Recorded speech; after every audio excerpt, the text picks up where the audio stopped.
Well, I got to admit I'm a little depressed, partner. Yeah.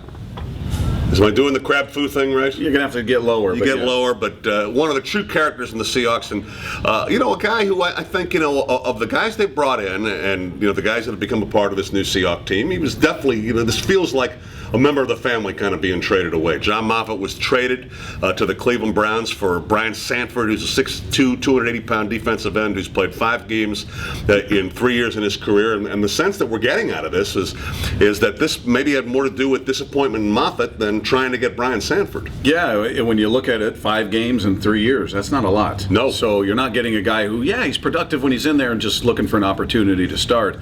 So it clearly on the surface seems to be more about getting rid of John Moffitt, and that maybe they felt like, listen, we got a lot of depth on the offensive line. We really like what Sweezy's doing here. It makes you think back to the comment we kind of zeroed in on last week when we were out at the VMAC from Darrell Bevel, where he basically called Moffitt out and said, when he was asked about the competition on the offensive line, instead of saying, hey, everybody's working hard, nobody's grabbed it yet, but we feel good about it, whatever generic comment you want to throw out there, he said, Sweezy's done some really good things, and Moffitt's there too. We need to see more from John, just kind of putting him on notice with that comment, and we're kind of going, okay, is he trying to light a fire, feeling like he should own this position, or what?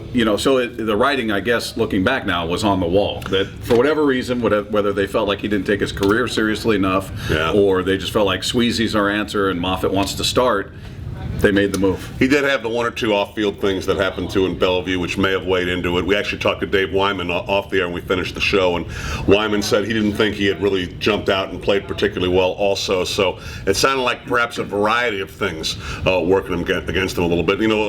David made the point that actually I brought up the defendant defensive end with the obvious guys who were hurt, and he said, well, they got other guys who are playing pretty well. Right. A rookie from Idaho, O'Brien Schofield, they actually do have some depth there at defensive end. So, it's the end. I feel almost worse for Mike Robinson.